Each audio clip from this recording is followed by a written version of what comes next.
안녕하십니까, 조영관입니다. 세월호 참사의 슬픔에 잠겨 한 걸음도 나아가지 못하는 현실에서 유가족의 결연한 의지와 용기를 국민 앞에 보여주기 위해서다. 누구도 대체할 수 없는 아픔을 내려놓으며 진정한 용기를 보여줬던 세월호 일반 희생자 가족들. 다른 희생자들에 앞서 먼저 합동 연결식을 결정하게 된 이유를 그들은 이렇게 설명했습니다. 올 한 해 가장 큰 슬픔을 주었고 이 나라의 어른임을 부끄럽게 했고 많은 다짐을 하게 만들었던 세월호 참사였는데요. 그러나 세월호 참사가 던진 과제는 너무 많이 남아있죠. 2015년을 사흘 앞둔 오늘 아직도 더 큰 의지와 용기가 필요한 이유입니다. 시사병법 시작합니다.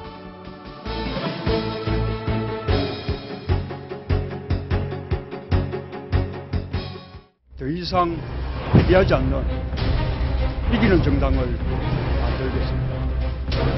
모든 것을 내려놓고 변화하고 혁신하겠습니다. 대표가 되면 저는 다음 총선에 출마하지 않겠습니다. 이른바 친노가 정치 개파로 존재한다면 대체할 사람은 대통령입니다. 피할 수 없는 운명입니다. 여기서 저의 정치 생명을 걸겠습니다.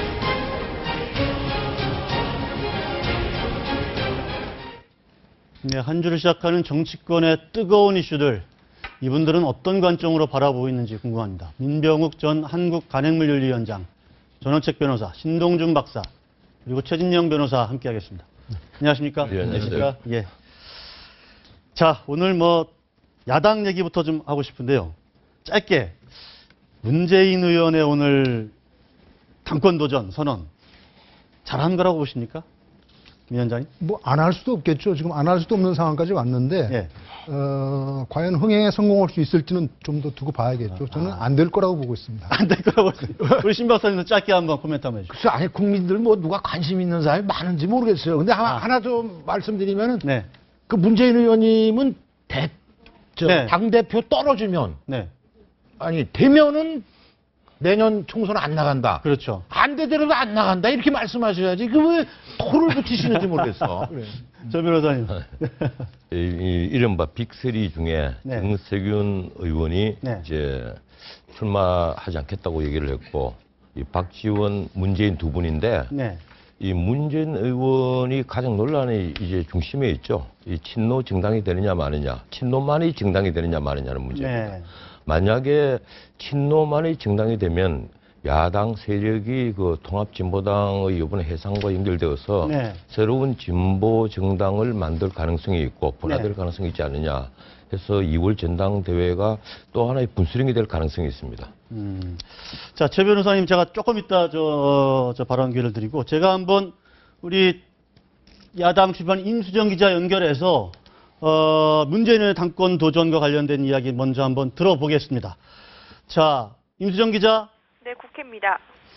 문재인 의원 다음 총선에 불출마하겠다. 물론 당대표가 되면. 네. 그러면 이게 뭘까요? 대권 직행 의사를 밝힌 건가요? 네, 지금 문재인 의원 오늘 대선 출마에 대한 질문을 받았습니다. 네. 그랬더니 이제 당을 살려놓으면 대선에서도 기회가 있을 것이다라고 말했는데요.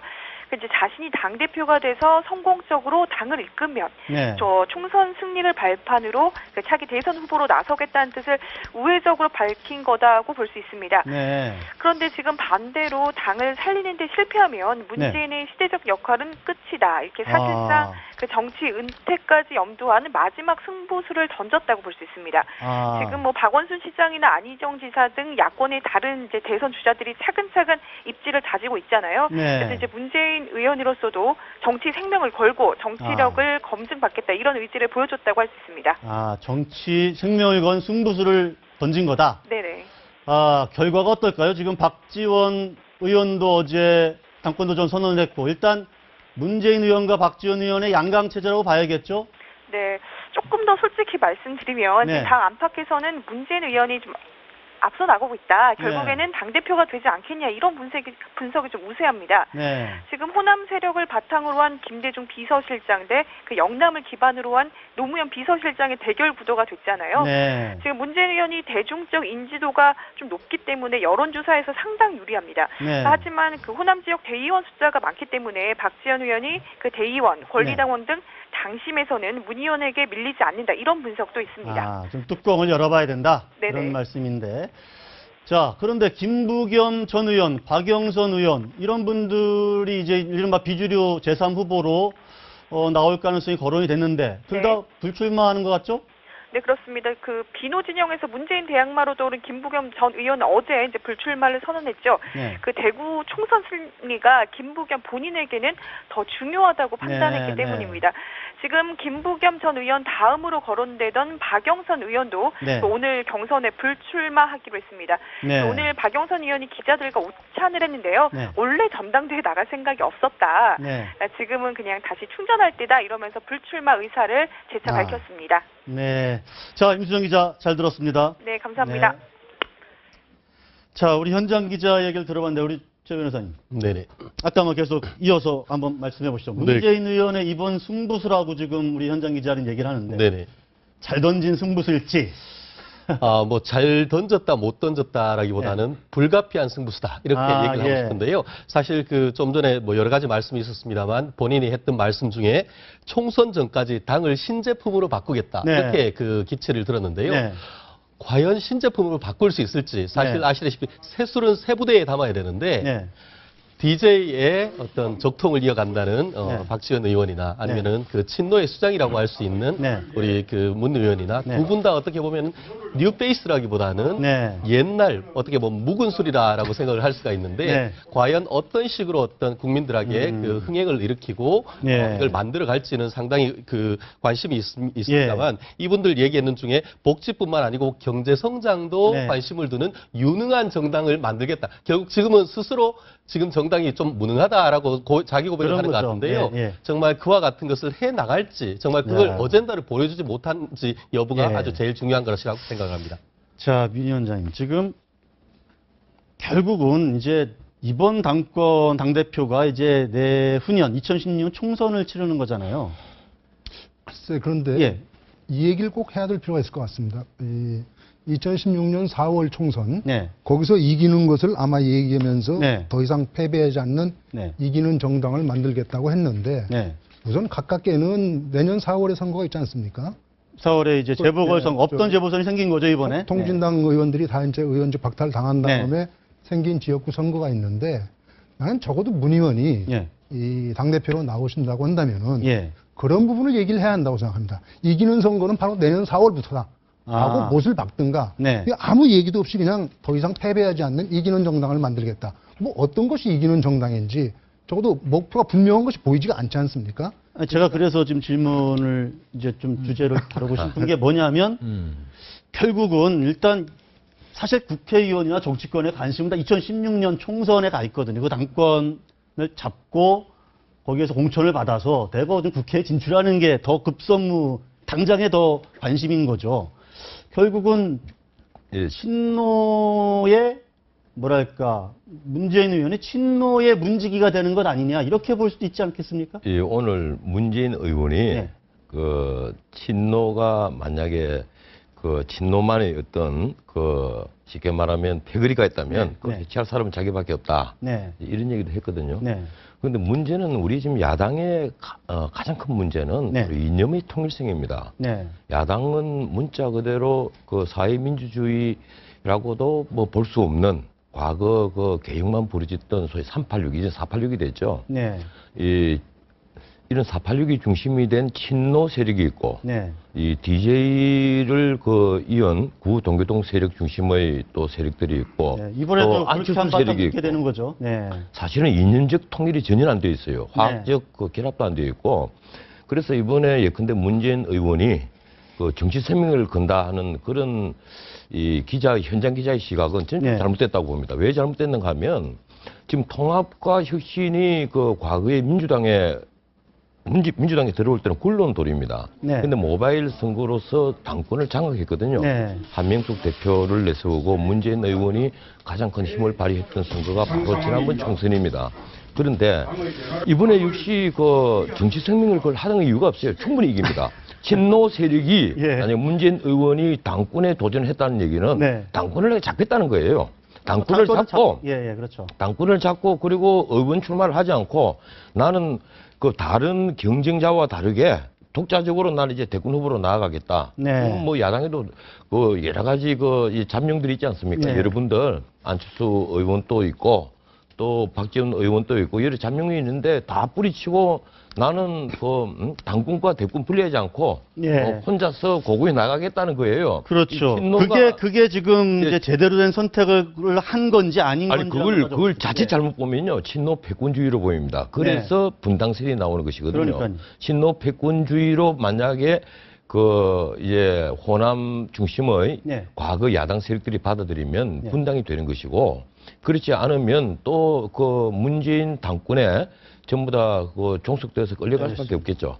자, 분당 얘기도 뭐 저희들이 좀 다뤄볼 주제인데 우리 신 박사님, 그러니까 지금 박지원 의원은 이게 지금 과거에 이회창과 김대중 전 대통령의 이회창 총재와 두 사람의 예를 들면서 과거에 김대중의 길이 있었고 이회창의 길이 있었다. 근데 왜 이회창의 길로 가려고 하느냐? 문재인 보고. 예, 출마하지 마라 이렇게 얘기를 했다는 거거든요. 아니 근데 솔직히 혼자서 출마해서 단독 대표 되는 거는 재미가 없잖아요. 뭐 라이벌 있어서 좀 흥행도 되고 그래야 되는데 글쎄 제가 이제 외부에서 이렇게 볼 때는 유리한 걸로는 박지원 의원이 유리하지 않을까. 왜냐하면 박지원 의원이 유리하죠. 왜냐하면요. 전원책 변호사님. 박지원 의원은 대권 꿈이 없잖아요. 예. 킹메이커만 하겠다 이거 아닙니까? 근데 지금 문재인 의원은 양손에 떡을 다 쥐겠다는 거예요. 그러니까. 양손에 떡을 다 주지 그렇죠. 않다. 총선도 다 내 사람 만들어서 포진시키고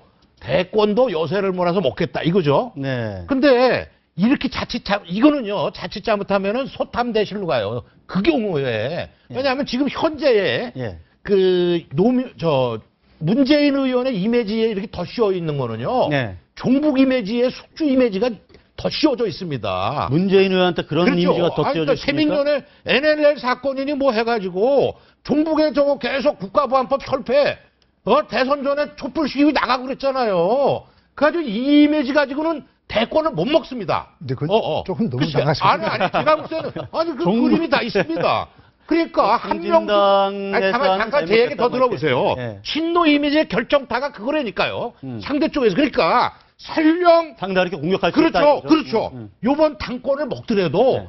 소탐 대실이 뭡니까? 대권을 먹어야 되는데 네. 영역 확장을 해야 되잖아요. 네. 이미지 세탁을 할 기회가 없는 겁니다. 네. 친노 세력이 또 다 들어와. 거기다가 DJ 라인에 박지원 의원을 중심으로 한 예. 여기 화나가지고 또 튀어나가. 그러면 뭘로 이미지 세탁 합니까? 대권을 어떻게 먹어요? 그러니까 소탐 대실이 되는 겁니다. 그러니까 내가 그래서 결론은 만약에 큰 뜻이 있다면은 네. 이번 당권만큼 그런 면에서 네. 킹메이커를 자처한 박지원 의원이 더 유리하다. 저는 그렇게 보는 거예요. 이 박지원 의원께서 이제 당권 대권 분리론을 좀 네. 들고 나왔지 않습니까? 그런데 저는 그것도 별로 그렇게 와닿지가 않아요. 사실은 여당이건 야당이건 우리나라 당들이 전부 다 당권 대권 분리를 해놓고 있습니다. 네. 그러니까 이 선거 때가 되면은 당연히 대권 후보로 나가게 되면 당권을 내놓게 되어 있거든요. 그러니까 선거를 앞두고 1년 전이냐 1년 반 전이냐 이런 문제일 뿐이지 네. 기본적으로 지금 3년이나 대선이 남은 판국에 네. 이 얘기는 큰 의미가 없어요. 네. 다만 지금 박지원 의원이 아까 대선에 욕심이 없다고 말씀을 하셨는데 알 수 없는 겁니다. 정치라는 게 3년을 두고 가는데 이호 여사가 이 사람은 대권 안 나갈 사람이니까 당권을 잡아야 되고 이 사람은 당권 주니까 대권에 못 나가는 거고 이거는 의미가 없는 거거든요. 네. 다만 저는 아까 얘기했다시피 문재인 의원이 말씀하신 것처럼 이기는 정당, 지지 않는 정당을 만든다는데 네. 어디서 어떻게 이기겠으며 예. 무엇을 가지고 국민의 마음을 사겠느냐가 나와야 하는데 네. 제가 보기엔 그것이 지금 없다. 제가 한 말씀을 더 드려야 되겠는데 이번에 문재인 의원이 공천권을 돌려주겠다 이 얘기를 했어요. 네. 오늘. 근데 사실 참 웃기는 얘기입니다. 네. 과거 우리나라 모든 정당들이 그 당의 권력자가 공천권을 행사한 것은 다 주지 사실이고 네. 특히 민주당이 그 19대 국회의원 공천을 할 때는 야권 연대까지 하고 또 이 당권을 장악한 한명숙 이 한명숙 대표를 비롯한 친노계가 네. 이 공천권을 좌지우지했던 건 사실이거든요. 근데 새삼스럽게 내가 이제 대표가 되면 공천권을 돌려주겠다. 우리 정치인들이 다 똑같은 얘기를 해요. 상향식 공천한다. 나는 공천권을 행사하지 않겠다. 이런 김무성 대표도 뭐 그거 뭐 엄청 하는 문제가 있고 네. 박지원 그 의원이 김대중의 길, 이회창의 길 이렇게 했는데 그 말씀에는 어폐가 있습니다. 나도 박지원 의원은 존경합니다만은 이 이회창 그 후보가 네. 근데 당권을 같이 있었기 때문에 나중에 결국 패배의 길을 걷다 그건 아니에요. 네. 이회창 후보가 처음에 패배했을 때는 DJP 연대 때문에 쉽게 말하면 정치공학적 야합 때문에 패배를 한 것이고 두 번째. 예, 두 번째 패배를 한 것은 문자 그대로 저는 그 정치학적으로 그건 부정선거라고 생각합니다. 9월부터 11월 말까지 네. 3개 지상파의 그 메인 뉴스 프로그램에서 네. 헤드라인이 뭐였습니까? 이회창 그 한나라당 대통령 후보 아들 병력 사건. 네. 이 김대엽 씨가 검찰청을 제집 뛰어다닌 사건이에요. 그런데도 언론학회까지 이건 명백한 부정보도였다. 이런데도 그 뒤에 어느 누구도 백서를 만들지 않았습니다. 그 점은 우리가 이 후세의 역사를 위해서라도 명백히 할 필요가 있습니다. 그러니까 물론 뭐 여러 가지 변수가 예. 있죠. 뭐 여러 가지 변수가 있는데 사실은 저는 그렇게 생각합니다. 이게 뭐, 이제 왜 제가 여기에 답변을 하고 싶어 하느냐면은 네. 제가 당시에 신문사 정치부장을 했습니다. 네. 근데 당시 정치부장을 했기 때문에 얘기하는데 지금 당권, 대권 분리론이 나오고 있는데 네. 이 당권, 대권 분리론이 그 당시부터 네. 아마 이인재 전 지사 같은 분들이 당권, 대권 분리론을 들고 나오고 그 다음에 뭐 이한동, 뭐 네. 이수성 전부 다들 들고 97년 예, 그렇습니다. 대선 이게 다 때. 들고 나왔던 문제인데 그것이 당을 흔들었습니다. 네. 그리고 아까 그 정치 공학적 야합이라고 DJP 연대를 말씀하셨는데 제가 보기에는 지금 그러한 어떤 큰 결단 네. 혹은 그 뭐랄까 상상을 뛰어넘는 연합 이런 것들이 네. 없이는 야당이 승리할 길이 없다. 네. 왜 지금 이 얘기를 하냐면은 이렇습니다. 한명숙 문재인 체제가 들어선 이후로 예. 우리 야당에 새피가 없습니다.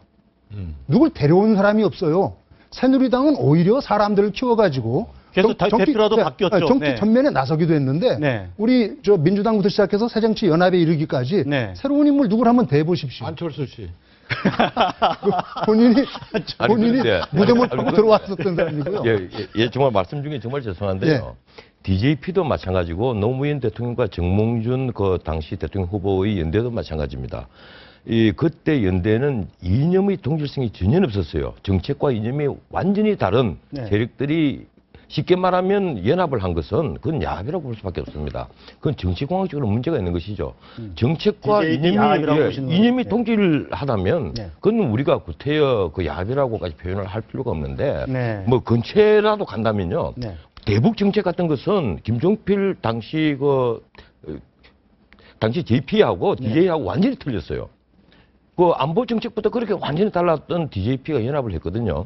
또 그리고 노무현과 정몽준이 이념과 그 정책이 달랐던 것은 천하가 다 아는 사실이고 그렇다면 그걸 가지고 네, 알겠습니다. 비슷한 저 변호사님이 예. 좀 너무 아이디어하게 변호사도 뭐 되게 학자 비슷하게 이상적인 걸 아니요 자주 우리가 얘기하는 것 아니 같은데 우리가 이 정치 비평할 제가 때는 제 말씀 들어보세요. 이 정치공학적으로 사마천의 사기에 보면 말이죠. 공자는 야합에서 태어났다고 그래요. 들야자에다가 합할합자. 그러니까 정식 결혼을 안 하는 걸 야합이랍니다. 원래의 의미는. 그러니까 DJP 연합도 왜 저거 시커먼 저 유신 잔당, 난 본당이다 이렇게 얘기했어요. JP는.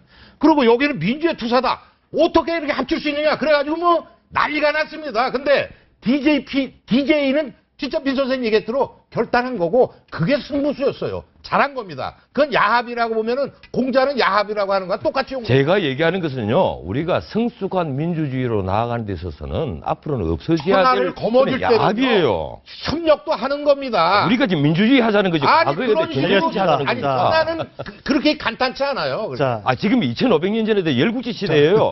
아니 자, 천하에 노는 건 똑같죠. 지금 그때하고 다를 게 뭐 있어요. 알겠습니다. 자, 그건 그래. 그런 식으로 하니까는 저 박사님. 일본 사무라이한테 깨진 거 아닙니까? 맨날 그냥 아니, 공약만 찾고 이러다가. 아니 왜 이렇게 방송 중에 신 과학을 박사님. 들으십니까? 예, 예, 알겠습니다. 잠깐 진정하시고. 잠깐. 아니, 저 변호사님은 먼저 화내셨지. 아니 내가 이제 화를 내서 왜 이래 사태질을 하고 고함을 질러요? 아니, 뭘 삿대질해요? 뭐, 예.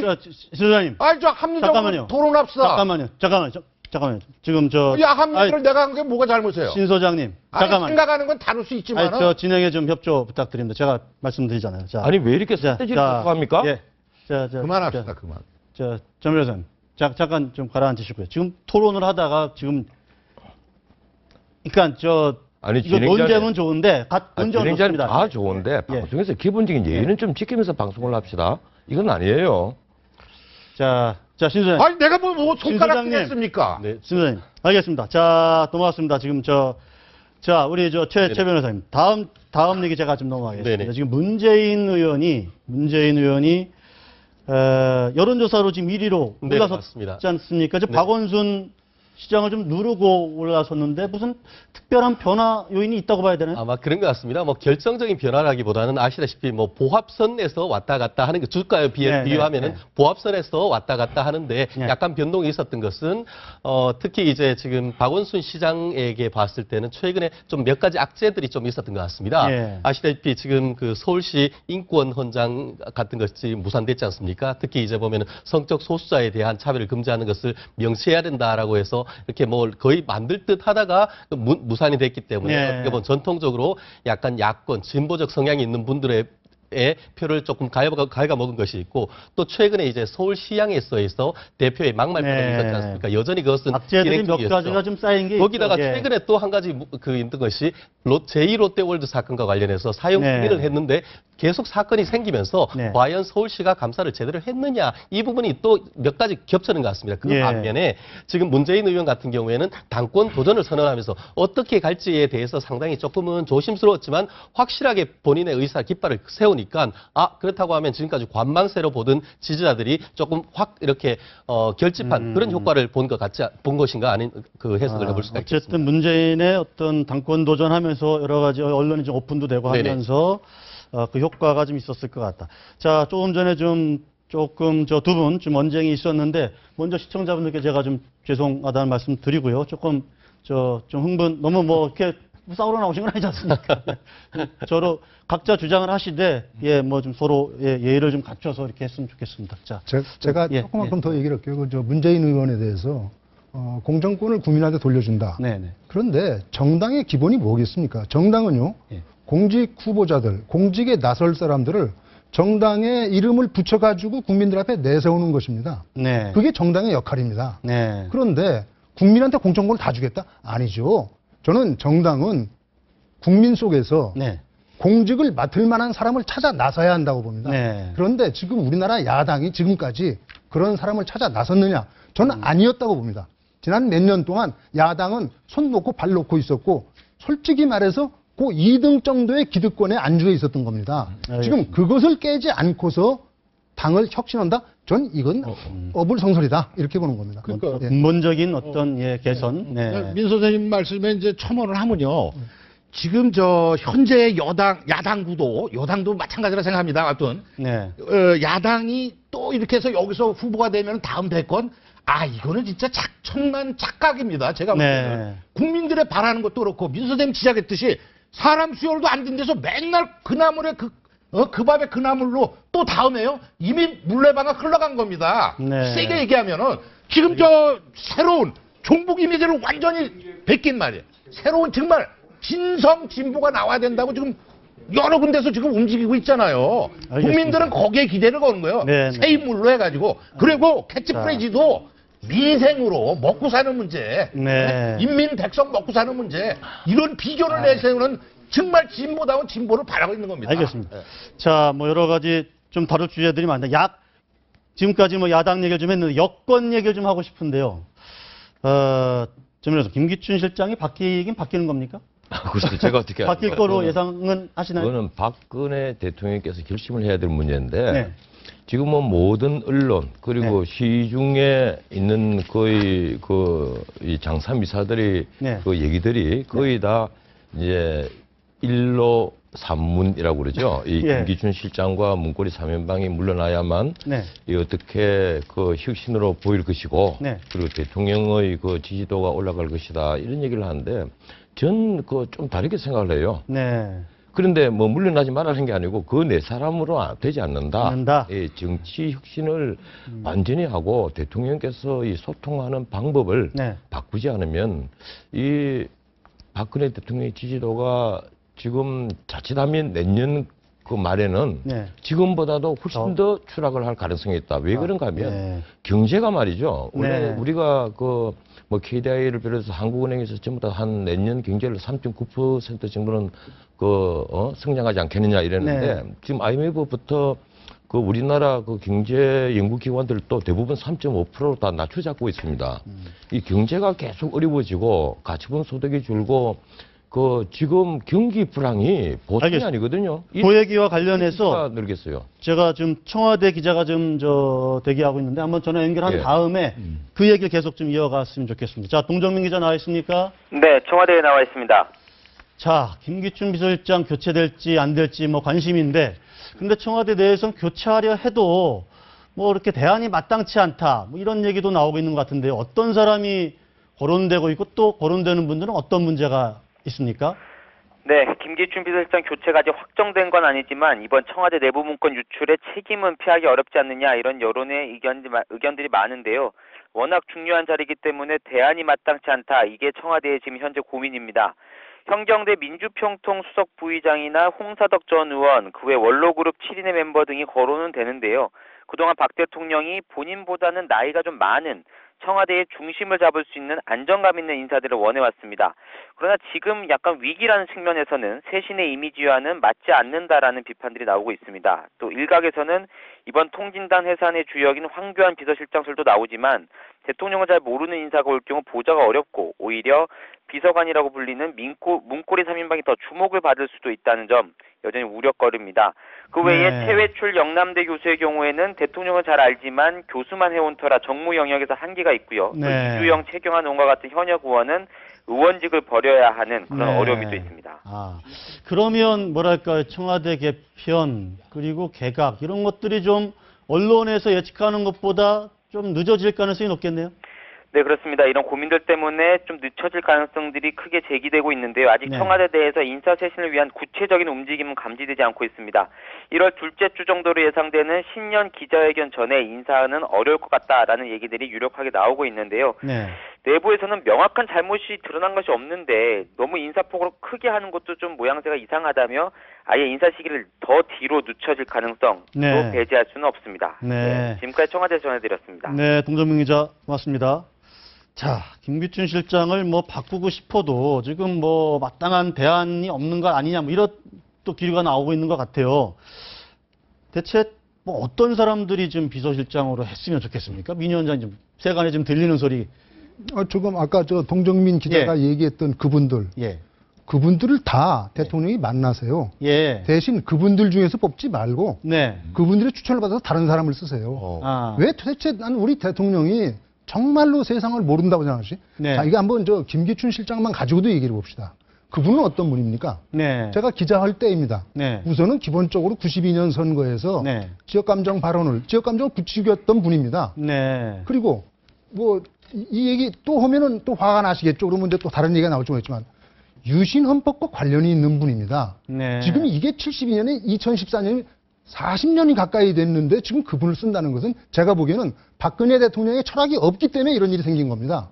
그렇다면은 이제는 뭔가 박근혜 대통령의 철학이 없다면은 좀 더 철학이 있고 네. 앞으로 대한민국의 먼 미래를 보기 위해서는 어떻게 비서실 운영해 나가야겠다라는 정도의 소신과 철학이 있는 분을 모시고 와야 한다. 저는 네. 그렇게 생각합니다. 그 부분은 네. 조금 민 선생님이 너무 심하게 말씀하시죠. 대통령이 철학이 없다 그러면 그건 좀 너무 심한 얘기 같고 사람을 대신 뽑을 때 반론을 인사의 그 성공작이 별로 안 보였어요. 몇 번 예. 황교안 법무 같은 경우 진짜 잘한 것 같은데 네. 많이 이제 오히려 더 실패한 경우가 많았잖아요. 예. 비서실장 경우는 저는 그렇게 봅니다. 네. 이 유능한 제왕은요 자주 개각을 하는 거예요. 네. 한비자에 나오지만 오랫동안 하면은 거기에 고인물이 썩듯이 네. 그냥 자주 개각을 해서 충성 경쟁을 시키는 게 기본입니다. 네. 근데 타임을 좀 놓쳤어요. 네. 이게 맞물려 가지고 최근에 또 무슨 십상십권 이렇게 돼 가지고 이 타임이 여기서 하면은 그거를 그냥 지금 뭐 검찰 발표도 안 나왔는데 네. 그냥 시기를 좀 난 보는 거라 이렇게 보고 네. 다만 기왕에 지금 민 선생님 지적한 대로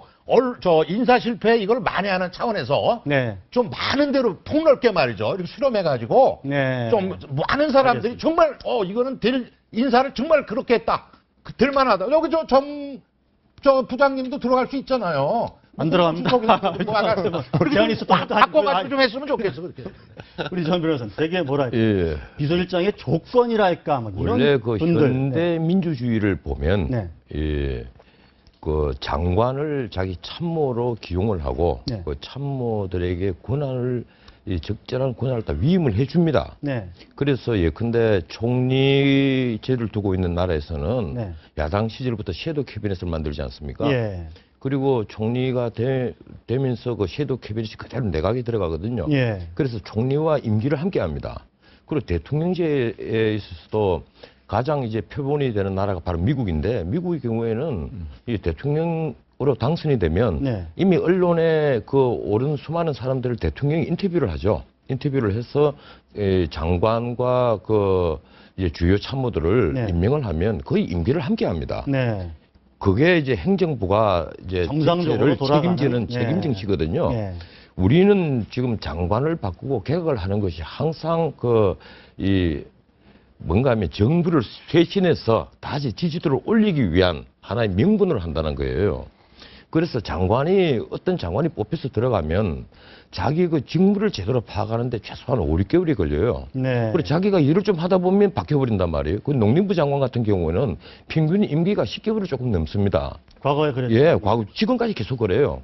그래서 이런 상태로 계속 가면 그건 결국 바람직한 것이 못 되고 예. 결국 행정의 낭비, 비효율만 계속 더 그래서 되는 거예요. 이명박 전 대통령도 당시에 국면 전환용 개각은 안 한다. 예. 뭐 그러면서 했는데 사실 지금 국면 전환이 약간 필요한 거 아닙니까, 지금? 그런 것 같습니다. 근데 아시다시피 지금 문제가 되는 것이 두 가지 아닙니까? 하나는 청와대 개편이고 예. 하나는 내각 개편인데 네. 사실 지금 필요한 것은 어떻게 보면은 내각 개편이 조금 더 필요한 것 아니었습니까? 실질적으로 지난 올해 있었던 세월호 사건 이후에 네. 그 국무총리를 비롯해서 여러 개각을 하려고 했는데 두 번의 어떤 그런 총리 후보에 대한 인사 파동을 거치면서 어떻게 떠밀려 지금까지 왔기 때문에 네. 그 와중에 파도가 하나 더 왔는 것이 이 그 정인의 문건 파동으로 해서 어떻게 보면 그와 거의 동조화돼 가지고 두 가지 문제가 같이 맞물려 버렸는데요. 네. 결국 그렇다고 하면은 이 시점에서 대통령이 그럼 청와대 개편과 내각 개편을 같이 할 것이냐 아니면 네. 그걸 시간적 순서를 두고 할 것이냐 이게 문제가 되는데 지금 이슈는 뭐 내각 개편이 문제가 아니고 좀 전에 말씀하신 거는 청와대 비서진 개편이라 생각을 했는데 네. 지금 전 변호사님께서 말씀하신 거는 내각이었습니다만 네. 실질적으로 대통령제 하에서 어떤 이 내각이 아닌 비서실 같은 경우에 한마디로 비서입니다. 비서 네. 같은 경우에는 대통령이 자기한테 좀 편한 사람을 쓰는 것이 네. 맞고 내각 같은 경우에는 엄격한 그 검증을 거쳐서 인사청문회를 거쳐서 그 임명을 하는 것이지만 청와대 같은 경우에는 대통령이 본인이 좀 쉽게 항상 지근거리에서 보좌를 하는데 편하게 쓸 수 있고 네. 하는 사람에 대해서 조금 국민들이 허용해주는 그런 점도 좀 고려를 해야 된다는 저는 생각합니다. 저도 한 말씀 드리면 총리 얘기랑 섞어서 좀 말씀해 주시죠. 예. 그러니까 이게 서양에 지금 자꾸 전 변호사님 미국의 이 모델을 자꾸 말씀하시는데 한국은요 동양 전례 정치 문화에서 보는 게 저는 옳다고 봅니다. 어느 게 좋은지 모르겠지만은 아무튼 이런 관점에서 보면은 영의정 정승 판서 정도 되면요 지사 사물을 아는 지사가 아니라 지인 사람을 아는 거면 됩니다. 몇 달 만에 바꿔도 돼요. 대통령의 의지만 정확하고 저거 하면은 그 밑에 차관급 참판 이하에 여기서 이것만 잘만 하면 됩니다. 유능한 사람들을 딱 고시제돈 뭐 이렇게 해서 하고 위에 저거에 사람을 우리 지역 사람 내 사람 네. 이게 아닌 공평한 인사만 할 줄 알면 돼요. 큰 틀에 잡아주고 저는 그렇게 봅니다. 알겠습니다. 미국식하고 좀 달라요. 네, 알겠습니다. 예. 지금 뭐 아마 우리 다들 의견이 같을 거라고 보는데 네. 지금 아까 우리 최 변호사님 말씀하신 것은 이 내각이나 비서실이나 평상시 아무 문제가 없을 때 얘기입니다. 그것은. 그런데 지금 우리 정부, 우리 비서실 전부 위기입니다. 국정농단의 문제를 가지고 뭐 이상한 문건이 나왔다가 지금 어쨌든 비서진들이 암투를 벌였던 거 아닙니까? 그러니까 여기도 위기고 내각도 지금 우리 국민들 중에서 뭐 총리는 저 세월호 사건 이후에 유임하셨으니까 그렇지만 웬만한 장관들 이름 이제 다들 모르고 있습니다. 무슨 일을 하는지도 몰라요. 아니 비슷한 말씀 우리 전 대통령이 장관도 만나주질 않는다고 그래요. 자, 이러니까 이런 것들을 한꺼번에 쇄신하기 위해서 예. 저는 예. 내각도 비서실도 같이 내년 한 1, 2월 중에 다 빨리 해치웠으면 좋겠어요. 제가 한 말씀 더 드리자면 지금 장관을 만나주지 않는다는데 물리적 환경으로 대통령이 설령 자기 참모인 장관을 만나고 싶어도 이 반나절이 걸립니다. 장관들은 세종시에 있거든요. 그리고 이 안보 장관은 지금 서울에 있는데 이 경제 장관들은 다 세종시에 있습니다. 그래서 물리적으로 4시간이 걸려요. 이런 정부는 전 세계에 없습니다. 선진 국가 중에 이 국가의 그 행정 수반과 그리고 거기 참모들이 4시간 가까이 떨어져 있는 나라는 전 세계에 없어요. 알겠습니다. 뭐 지금 여러 가지 이제 구조적 문제인데 근본적으로 장관 바꾸는 게 문제가 아니고 뭐 국면을 쇄신하는 입장에서 개혁을 하고 청와대 비서진을 바꾸는 것도 좋지만은 기본적으로는 장관에게 권한을 위임하는 대통령의 자세가 필요하지. 그게 되지 않으면 장관을 뭐 아무리 바꿔보면 뭘 하겠습니까? 자, 관련해서요. 동의하십니까? 지적을 아주 정말 잘하셨는데 금연에 관해서는 저는 뭐가죠? 전폭지지입니까? 아니 그러니까 아니 동양적하고 똑같아요. 판서를 임명하면요 판서한테 다 맡기는 거예요. 사람을 네가 알아서 써라. 그러고 그 대신 책임을 묻는 겁니다. 잘못했으면. 잘했으면은 정승으로 올려주고. 네, 우리 신동준 소장님께서 워낙 이제 목소리가 크시니까 이제 뭐랄까 듣기에 따라서는 막 따지는 것처럼 들리기도 하는데 자, 그러니까 그렇습니다. 자, 그러면 제가 이렇게 질문 한번 던져볼게요. 지금 이완구 총리설 얘기가 나오지 않습니까? 어떻게 보세요? 이완구 총리설 또는 또 일각에서는 아예 내년 집권 3년 차를 경제에다 올인한다. 그래서 최경환 부총리를 아예 총리 자리에 앉혀놓고 아예 내각을 전부 경제 살리기에 집중하도록 독려한다. 뭐 이런 얘기도 나오거든요. 민 선생님 좀 어떻게 보세요? 최경환 부총리의 초이노믹스인가? 성공했는지 전 잘 모르겠습니다. 그런데 별로 성공했다는 얘기는 들리지 않고요. 그다음에 좀 중요한 것은 대통령의 의지이지 지금 아까 말씀하셨지만 장관들이나 총리나 이것은 아닌 거라고 봅니다. 그러니까 대통령이 뭐 모든 걸 다 할 수는 없잖아요. 지금 그러니까요.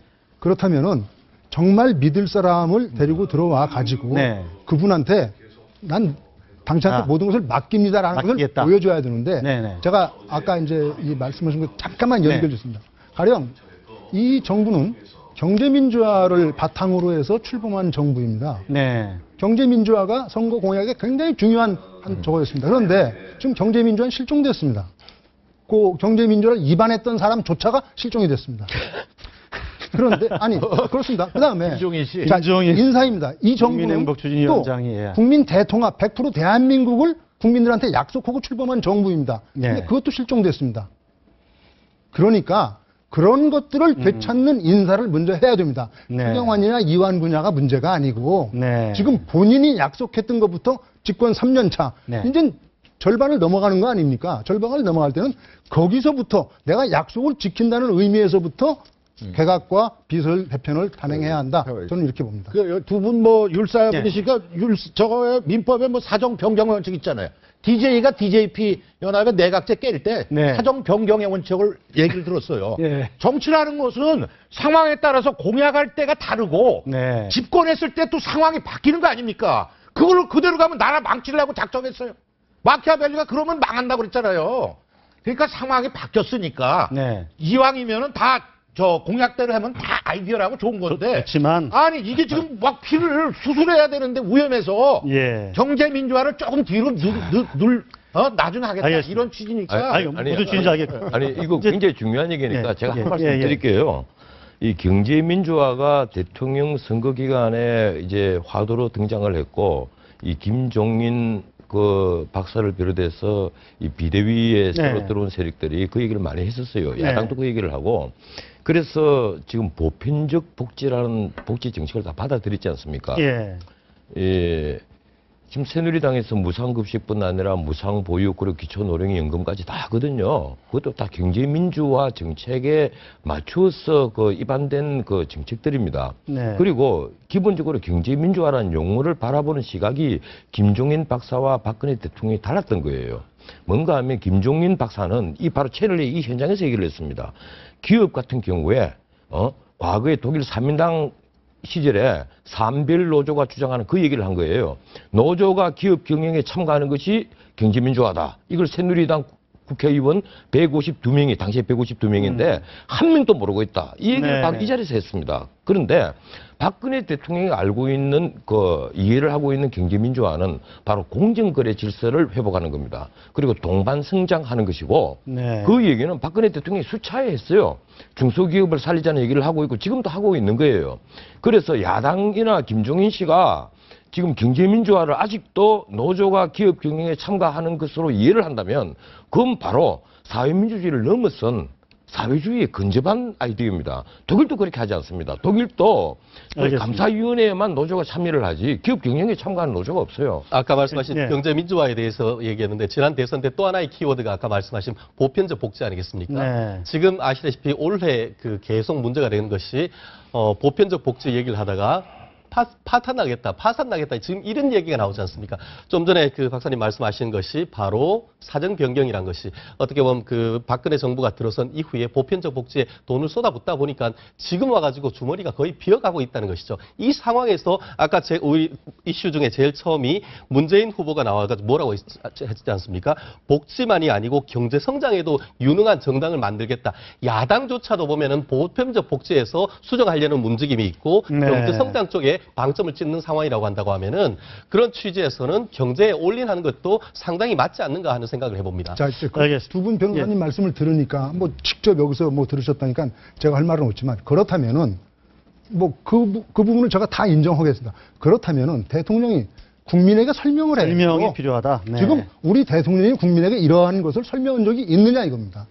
난 이거 굉장히 중요한 문제라고 생각합니다. 지금 제가 한 가지만 딱 첨언을 할게요. 예, 이 말씀하신 데 대해서 지금 뭐 곳간이 비어가는 것이 아니고 빚을 내서 보편적 복지를 합니다. 박근혜 정권 들어와서도 중앙정부 채무가 매년 40조에서 50조씩 증가를 하고 있습니다. 올 연말 되면 아마 530조에서 540조 가량이 될 거예요. 예, 그렇게 해서 빚을 내서 보편적 복지를 하거든요. 앞으로 야당이든 여당이든 이 보편적 복지를 계속하려면 성장을 하든가 아니면 다른 특단의 방법을 예컨대 세금을 엄청 거두든가 하지 않으면 안 돼요. 세계적인 자, 경기가 불경기니까 공간이 예. 뭐 지금 비어 제가 있잖아요. 뭐 그러니까 알겠습니다. 제가 보편적 뭐 복지는 총리 후보로 이완구 원내대표 최경환 부총리가 물었는데 하여간 근본적인 논쟁으로 좀 흘러갔습니다. 이 얘기는 뭐 이 정도로 하시고요. 최경환 부총리 얘기도 나왔는데 이명박 전 대통령을 네, 국조특위로 불러내야 된다. 저희 관련해서 한번 영상 준비한 게 한번 보시고 얘기 나눠보시죠. 예. 이명박 전 대통령은 하늘이 두 쪽이 나도 꼭 불러내야 할 증인입니다. 구름 위에서만 논일다가 어느 날 광풍이 휘몰아쳐서 구름이 싹 걷히면 맨 땅에 추락하는 참사를 겪게 될까 걱정이 됩니다. 국민의 용서를 구할 절호의 기회를 이 전 대통령은 놓치지 마시기 바랍니다. 증인 채택 문제는 좀 이명박 대통령이 나와야 된다. 그 당시에 장관들은 모두 나와야 된다. 그러면은 해외 자원개발 사업이 2004년도 노무현 정부 때 본격화됐고, 그러면 그 노무현 정부의 장관들도 다 나와야 되고요. 지금 아까 이명박 대통령이 이제 그 국조특위 증인 얘기하니까 구름 같은 이야기 하는 것 아니냐 이런 보도가 나오니까 저런 얘기를 한 건데. 저 권 의원 경우는 이제 시간이 무작전처럼 예, 보이고 네. 이석현 부의장은요. 예. 정치인이 저렇게 문학적인 표사를 많이 하면 안 좋아요. 팩트로 나가셔야지. 네. 그러니까 지금 4대 강인이 뭐 자원, 네. 뭡니까 지금 자원외교의 네. 문제점. 네. 이거 밝혀야 돼요. 그리고 이명박 전 대통령 나오겠다는 거 아닙니까? 네. 지금 나와서 당당하게 얘기했다 그러고 만약 잘못된 거는 분명히 해서 두 번 다시 그런 일 없어야 되고 네. 그런 점에서 최경환 부총리 네. 총리 되시면 안 돼요. 아까 그 문제에 대해서. 예. 그러면 네. 지금 여당에서 노무현 정권 때 문제도 같이 거론하는데 네. 그 말은 맞는 말이에요. 네. 김대중 정권, 노무현 정권에서 문제점은 나중에 다 묻혀버렸고 백서 네. 하나 나오지 않았습니다. 예컨대 이 김대중 정권에서 벤처 파탄, 그리고 노무현 정권의 아주 단적으로 바다 이야기 같은 문제. 네, 바다 이 이야기. 종이 게임. 사국부를 만들어서 돈을 8조 원을 증발시킨 사건인데도 네. 거기에 대해서 백서 하나 제대로 나오지 않았어요. 그런데 MB 정권의 자원 외교, 네. 예, 제가 늘 이게 문제있다고 얘기를 합니다. 3년 전부터 이 자리에서 저도 얘기를 하고 있고, 그렇죠. 예. 이 하비스도 광고만 하더라도 네. 이 캐나다 정부에서 1달러에 판 걸 우리가 3.87억 들여서 날까지 끼워서 사들였거든요. 그걸 지금 이제 와서 야당이 문제를 삼고 있는데, 네. 이 이명박 대통령뿐 아니라 당시에 이런 이 잘못된 자원 외교를 예. 한 분들은 뭐 수사를 하든 뭐 책임을 질 부분이 있으면 책임을 져야죠. 그건 당연한 거예요. 근데 전직 대통령을 국조특위에 불러낸다. 좀 어떻습니까? 이게 좀 정치적인 파장도 좀 있는 거 아니겠습니까? 저는 그렇습니다. 저는 개인적으로는 네. 그러니까 그분이 나오시고 안 나오시고를 떠나서 네. 전직 대통령을 좋은 차원에서가 아닌 나쁜 차원에서의 청문회에 불러내는 것은 별로 바람직한 전례가 아니다라고 생각합니다. 네. 그러나 국민의 세금이 네. 상당 부분 유실됐고 네. 그다음에 그것이 어디로 갔으며 혹시 그것이 대통령과 또는 그의 주변 사람들에 의해서 막 착복되거나 또는 무슨 유실되는 그런 사태가 일어났다면 네. 그것을 파헤칠 필요는 있는데 네. 과연 그 자리에 바로 대통령 본인이 나와야 되느냐에 예. 대해서는 여야가 심사숙고를 해야 할 문제다. 알겠습니다. 지금 이 문제는요. 네. 세금으로 산 게 아니에요. 네. 다나 광고도 그렇고 아랍에미리트 광고도 그렇죠. 그렇고 네. 하비스트 네. 광고도 그렇고 전부 다 빚으로 산 겁니다. 네. 그게 문제인 거예요. 알겠습니다. 우리 세금이 네. 안 되나요? 그럼 앞으로. 예, 자, 앞으로 네. 정리하겠습니다. 오늘 말씀 다루는데 잘 전직 대통령에게 들었습니다. 무슨 상관이 고맙습니다. 있습니까? 네, 예, 잘 들었습니다. 네. 감사합니다. 네. 시청해주신 여러분 고맙습니다.